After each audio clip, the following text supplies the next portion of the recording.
This is techno Pova 4 pro. এটাকে আমরা recently launch হতে দেখলাম বাংলাদেশ মার্কেটে, এবং হয়তো অলরেডি জেনে ফেলছেন যে এটা একটা গেমিং ডিভাইস। ইভেন আজকে অনেক ভিডিও আপনারা পাচ্ছেন বিভিন্ন টেক ইউটিউব চ্যানেল থেকে, বাংলাদেশের বিভিন্ন রিভিউয়ার এটা নিয়ে নিশ্চয়ই রিভিউ করছে, এবং হয়তো এটা বলতে শুনবেন এটা একটা গেমিং ডিভাইস বা এরকম বাজেটে টেকনো একটা গেমিং ডিভাইস নিয়ে আসছে। এটা আসলে কি তাই? মানে গেমিং ডিভাইস নামে বলে দিলেই কি সেটা গেমিং ডিভাইস হতে পারে? আর আমি একটা গেমিং ডিভাইস কিনবো মানেই অন্য অন্য বিষয়গুলো একদম কনসিডার করে ফেলবো, অন্য অন্য বিষয় ভালো না থাকলেও চলবে, এরকমটা তো হওয়ার কথা না, রাইট? তো এই স্মার্টফোনটি আমাদের কাছে বেশ কিছুদিন যাবতীয় আছে, আপনারা জানেন। অলরেডি একটা আনবক্সিংয়ের ভিডিও আমরা দিয়েছি।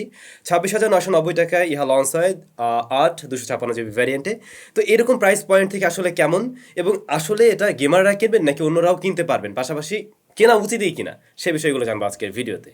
পুরো ভিডিও নিয়ে স্যাম থাকছি আপনাদের সাথে। আপনারা দেখছেন আপনাদের ভালোবাসার চ্যানেল স্যামজুন। বক্স কন্টেন্ট নিয়ে নতুন করে কিছু বলার নেই, কারণ আগের ভিডিওতে সবকিছুই দেখছিলেন যে টেকনো মোটামুটি সবকিছুই দেওয়া ট্রাই করছে। আর বক্সে 45 ওয়াটের চার্জার রয়েছে স্মার্টফোনের সাথে। ডিজাইনে রেয়ার প্যানেল যেমনটা দেখছেন, হ্যাঁ এটা সুন্দর। ইভেন টেকনোর রিসেন্ট টাইমে লঞ্চ হওয়া প্রায় ম্যাক্সিমাম স্মার্টফোনের ডিজাইনটাই সুন্দর রাখার তারা ট্রাই করে। রেয়ার প্যানেলটা কিন্তু আসলে প্লাস্টিকে তৈরি, তবে এটা ফ্রস্টেড গ্লাসের মতো লাগবে এবং সহজে স্ক্র্যাচ পড়বে না। আর একদমই জিরো ফিঙ্গারপ্রিন্ট ম্যাগনেট। এর বডি ফ্রেম সেটা প্লাস্টিকে তৈরি। একটু বাল্কি টাইপের মনে হতে পারে এই ফোনটাকে, কারণ এর মাঝে 6000 mAh ব্যাটারি রয়েছে। থিকনেস বেশ ভালোই। আর একটু স্লিম করা গেলে আর কি, আমার কাছে আর কি বেশি ভালো লাগতো।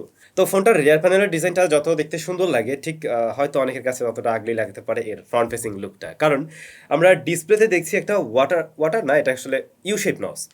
সো এই বিষয়টা আসলে এই সময় দাঁড়িয়ে একদমই যুগ উপযোগী না। এটাতে যদি কোনো পাঁচল কাট থাকতো তাহলে ডেফিনেটলি এর লুকসটা আরও বেশি বেটার মনে হতো।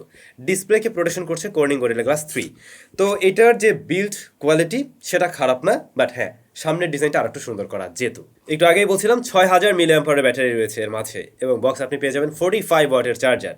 এই ফোনটা আমরা একটু হেভি ইউজও করে দেখছিলাম, একদিন প্লাস প্লাস টাইম অনায়াসে ব্যবহার করা যায়। আপনি যদি প্রচুর গেমিংও করেন, ভিডিও দেখেন, পাশাপাশি দীর্ঘ সময় ফোনেও কথা বলেন, তারপরেও অনায়াসে এই ফোন একদিনের বেশি সময় চালানো যাচ্ছিল। আর একদমই লাইট ইউজার হয়ে থাকলে অলমোস্ট 1.5 দিন প্লাস প্লাস আপনি ব্যবহার করতে পারবেন। সেই সাথে বড় চার্জার থাকার সুবাদে এই বড় ব্যাটারিকে আপনি কিন্তু দ্রুত সময় চার্জ করে নিতে পারছেন। স্পিকার হিসেবে দুইটা স্পিকার রয়েছে, মানে লাউড স্পিকার হিসেবে এই যে উপরে একটা নিচে একটা, যদিও এইটার সাউন্ডটা আমাদের কাছে একটু বেশি মনে হয়েছে, তবে ফুল ভলিউমে আমাদের ডিভাইস থেকে কোনো ডিস্টরশন দিচ্ছিল না। পাশাপাশি সাউন্ড কোয়ালিটিও আমরা ভালো পেয়েছি, এবং লাউডনেস যা আছে এটা একদমই ঠিকঠাক। গেমিংয়ের সময় আপনার কাছে ভালো লাগবে যেহেতু দুপাশ থেকে সাউন্ডটা আসে, যদিও হাতে একটু বাধা দেয়। আর এয়ারপিসের সাউন্ডও আমরা এই ফোনে ঠিকঠাক পেয়েছি। তো ঘুরে ফিরে ডিসপ্লের প্রসঙ্গে আসছি। এখানের যে ডিসপ্লেটা রয়েছে এটা মূলত AMOLED panel, size 6.66 inch, full HD plus রেজুলেশনের, 90 হার্টজ হাই রিফ্রেশ রেটের, এবং এর পিপিআই 403। শুনে ভালো লাগছে নিশ্চয়ই, বাট ওই যে ইউশেপ নসটাই ভালো লাগবে না। এর বাইরে আমরা দেখছি বেশ কালারফুল ডিসপ্লে। হ্যাঁ বেশ কালারফুল, এর মানে এই না এটা অ্যাকুরেট কালার দেয়।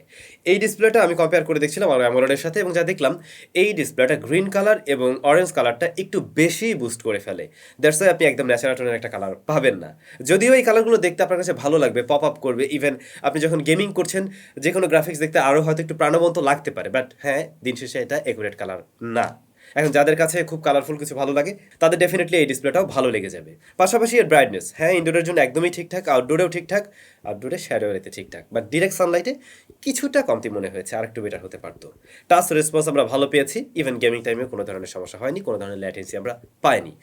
ডিসপ্লের এই যে ইউ শেপ নসটা, এই বিষয়টা আর কালার অ্যাকুরেসির বিষয়টা বাদে মোটামুটি আমাদের কাছে ভালো লাগার কাতারেই থাকছে। তারপরেও দিন শেষে ওটাই বলবো, 27,000 টাকা দিয়ে যখন আমি একটা ফোন কিনবো তখন এই সমস্ত বিষয়গুলো হয়তো আমরা আশা করি না। তো টেকনো আশা করা যায় ভবিষ্যতে আরও বেটার কিছু করার ট্রাই করবে। ক্যামেরা, স্মার্টফোনটির রিয়ারে দুটি সেন্সর রয়েছে, যদিও এর মেইন সেন্সরটাই আসল, সেটা 50 মেগাপিক্সেলের। এখানে আবার আমরা অ্যাপারচার দেখছি 1.6। সো আপনি বেশি আলো পাবেন, মানে আপনি না, আপনার সেন্সরটা বেশি আলো নিতে পারবে। আর পাশে আরও একটি 2 মেগাপিক্সেলের সেন্সর রয়েছে, এবং ফ্রন্ট ফেসিং ক্যামেরা 8 মেগাপিক্সেলের। তো আমরা যদি সেন্সর নিয়ে বলতে চাই, আমরা দুইটা জিনিস এখানে কম দেখছি।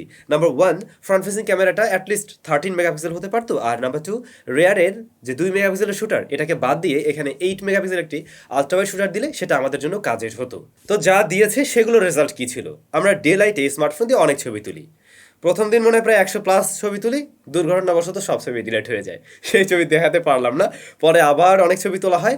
এখন যেগুলো দেখছেন ছবিগুলো একটু কালারফুল লাগছে, রাইট? হ্যাঁ ছবিগুলো একটু পাঞ্চি কালার দিচ্ছে, মানে একদম ন্যাচারালের তুলনায় একটু কালারটা বুস্ট আপ করছে, যদিও সেগুলো দেখতে খারাপ লাগে না। শার্পনেস, ডিটেল আমরা মোটামুটি ভালো লাইটিং কন্ডিশনে এক প্রকার ভালোই পেয়েছি। ইভেন ডাইনামিক রেঞ্জও বলা যায় মেনে নেওয়ার মতো ছিল। তবে হ্যাঁ, লো লাইটে আমি এর থেকে আরও বেটার পারফরমেন্স আশা করছিলাম। বেটার বলতে যেহেতু এখানে আমরা অ্যাপারচার দেখছি কত 1.6, ভাবছিলাম বেশি আলো নেবে এবং খুব সুন্দর ছবি দেবে। হ্যাঁ, আলো ঠিকই ঠিকঠাকভাবে গিলতে পারছে, কিন্তু গেলার পরে সেটাকে আর সুন্দর করে প্রসেস করতে পারছে না। যদিও টেকনো অফিসিয়ালি আমাকে জানিয়েছে তারা খুব শীঘ্রই নাকি আপডেট নিয়ে আসবে এবং তখন ক্যামেরাতে আরও বেটার রেজাল্ট পাওয়া যাবে ইভেন লো লাইটেও। বাট রাইট নাও যদি আমি বলতে যাই তাহলে যেটা দেখছি ছবির এক্সপোজার ব্যালেন্স করতে পারছে না ঠিকভাবে লো লাইটে। আলো অনেক নিয়ে আসছে কিন্তু সেটাকে ঠিকভাবে ব্যালেন্স করতে পারছে না। দ্যাটস ওয়াই আপনি দেখবেন হাইলাইটেড এরিয়াগুলো আরও বেশি ঝলসে যাচ্ছে যেন, সেই সাথে কালার শিফটিংও লক্ষ্য করা যায়। সো লেন্স বা সেন্সর অনুযায়ী আমরা আসানোর রেজাল্ট পাইনি লো লাইটে।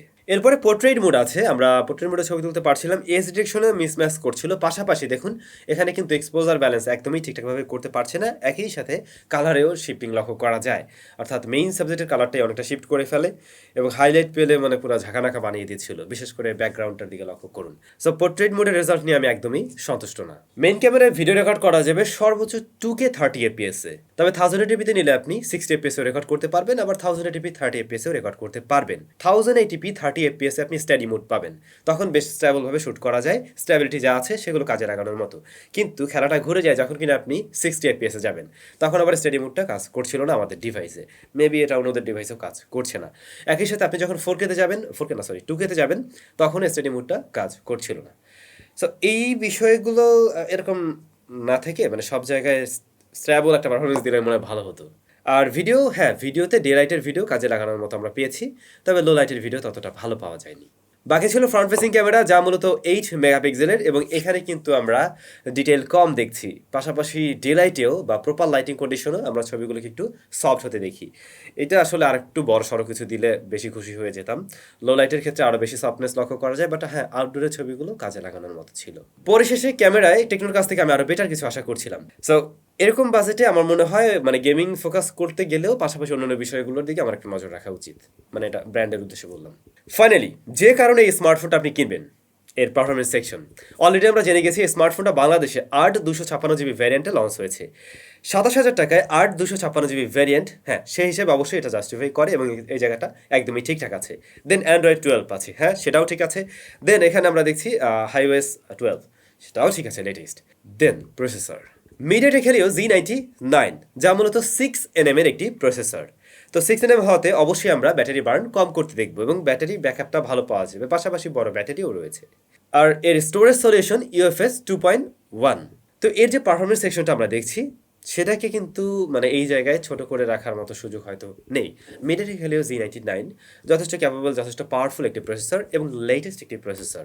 আমরা Z95, Z96 এগুলো ব্যবহার করে আসছি অলরেডি এবং সেগুলোর গেমিং পারফরমেন্স নিয়ে বিগত দিনেই সন্তুষ্ট ছিলাম। তো সেই পারফরমেন্স তো ধরে রাখতে পারছেই, পাশাপাশি আরও বেটার পারফরমেন্স দিতে পারছে। একই সাথে ওগুলো ছিল 12nm এর আর এটা হয়ে গেল 6nm এর। সো পারফরমেন্সের দিক থেকে এই স্মার্টফোনে কিন্তু আমরা ভালো কিছু দেখছি। এখন আসলে রিয়েল লাইফে কেমন পারফরমেন্স ছিল, আমরা রেগুলার যে কাজবাজ করছিলাম এই স্মার্টফোন দিয়ে সেগুলো ইজিলি হ্যান্ডেল করতে পারছিল। মোবাইল ফোনটি 8GB র্যাম রয়েছে, মাল্টিটাস্কিংয়ে আমাদের একটা বেটার রেজাল্ট দিতে পারছে। ইভেন র্যাম ম্যানেজমেন্টেও আমরা কোনো ধরনের প্রবলেম পাইনি। অ্যাপ ওপেন ক্লোজ টাইম একদমই ডিসেন্ট ছিল, ভারী কোনো কাজ করতে গিয়েও কোনো সমস্যা হচ্ছিল না, একসাথে বেশ কিছু কাজ আমরা করতে পারছিলাম। তবে হ্যাঁ এর ইউআই এর মাঝে অজস্র ব্লটওয়্যার রয়েছে, যেগুলো আপনার ভালো না লাগলে ডেফিনেটলি আপনি আনইনস্টল করে ফেলবেন, যেমন টিকটকও আছে এখানে। সো জাস্ট এটাকে এখান থেকে ঘর ধাক্কাতে বের করে দেবেন, এরকম আর কি। তো আরও ক্লিন রাখতে পারে আসলে টেকনো যখন তাদের ফ্ল্যাগশিপ সিরিজ তারা বলছে এটাকে, বা তাদের gaming series what ever. So এটাকে কিন্তু চাইলে আরও একটু সুন্দরভাবে প্রেজেন্ট করা যেত। রেগুলার যে ইউআইটা তাদের আমরা দেখি, হ্যাঁ তার মধ্যে আর একটু কাস্টমাইজেশন আনা যেত আর কি আমার মনে হয়। পাশাপাশি এখানে গেমারদের জন্য আমরা বেশ কিছু বাড়তি সুবিধা দেখছি, যেমন এর যে কি বলে ভলিউম বাটনটি, এই বাটনটাকে আপনি ম্যাজিক বাটন হিসেবে বা ট্রিগার বাটন হিসেবে কাজ করতে পারবেন। যদিও বাম পাশে পেলে ডান পাশে মনে হবে মিসিং কারেন্ট গেছে চলে। তবে হ্যাঁ গেম স্পেস 2.0 রয়েছে এখানে, এবং অবশ্যই এই ফোনটাকে ঠান্ডা রাখার জন্য, গেমিং টাইমে ঠান্ডা রাখার জন্য গ্রাফাইট কুলিং টিউব ব্যবহার করা হয়েছে। তো যদি আপনি গেমিং করতে গিয়ে ফোন একটু গরমও হয়ে যায়, দ্রুত সময় আবার সেটা ছড়িয়ে পড়ে ঠান্ডা হয়ে যাবে। আমরা গেমিং রেজাল্ট কী পেয়েছিলাম, পাবজিতে এসে দেখলাম সর্বোচ্চ এইচডি হাই ফ্রেম রেটে, তবে আপনি ব্যালেন্স নিয়ে আলট্রাতে প্লে করতে পারবেন বা স্মুথ নিয়ে আলট্রাতে প্লে করতে পারবেন। গেমিং রেজাল্ট, হ্যাঁ আমরা বেশ কিছু ম্যাচ এই স্মার্টফোনটা দিয়ে খেলি, পাবজিতে ভালো রেজাল্টই আমরা পেয়েছি। ল্যাগ, আটকে যাওয়ার মতো স্টার্টার, এই ধরনের প্রবলেমগুলো কিন্তু আমরা ফেস করছিলাম না। এবং ব্যাটারিও খুব বেশি বার্ন করছিল না গেমিংয়ে। যদি কিনা আপনি একজন পাবজি লাভার হয়ে থাকেন, বাজেট 25-26-27 হয়, এর মধ্যে একটা ডিভাইস দরকার হয়, দেন এটাকে আপনি চয়েস করতে পারেন। এছাড়াও কিন্তু আমরা আরও বেশ কয়েকটা গেমের হাতে প্লে করি, সিওডি, অ্যাসপাল্ট 9, যেগুলো এই স্মার্টফোনে একদম শুরু থেকেই ভালো রেজাল্ট দিচ্ছিল। আটকে যাওয়া, কোনো ল্যাগ বা গ্রাফিক্স যেমনটা পেয়েছি তাতে ভালোই বলা যায়। তবে হ্যাঁ, যদি আরেকটু হাই রিফ্রেশের থাকতো 120 হার্টস, তাহলে এই বাজেটে একদম মানে গেমিংয়ে আরও জোস হতো। তারপরেও স্টিল 90 হার্টস আপনি এখানে পেয়ে যাবেন এবং সেটার একটা রেজাল্ট আপনি ভালোই পেতে পারেন। সো গেমিংয়ের জন্য যদি এমনটা হয় যে আমার বাজেট 25, 26, 27 হাজার টাকা, আমি গেমিংয়ের জন্য একটা ডিভাইসকে চুজ করতে চাই, দেন এটাকে আপনারা নিতে পারেন। দেখুন এখানে স্টেরিও স্পিকার রয়েছে, দেন আমরা যে প্রসেসরটা পেয়েছি সেটা বেশ ভালো, পাশাপাশি ব্যাটারি ব্যাকআপও ভালো দিচ্ছে, আবার খুব বেশি হিট জেনারেটও করছে না। তো এ সমস্ত দিক বিবেচনায় কিন্তু আপনার গেমিংয়ের জন্য এই ডিভাইসটাকে নেওয়ার মতো হতে পারে বা আপনাকে সাজেশন দেওয়া যেতে পারে। বাট হ্যাঁ, কিছু বিষয় তো আমরা কমতে পেয়েছিলাম, সেগুলো আমরা অলরেডি আলোচনা করে ফেলছি।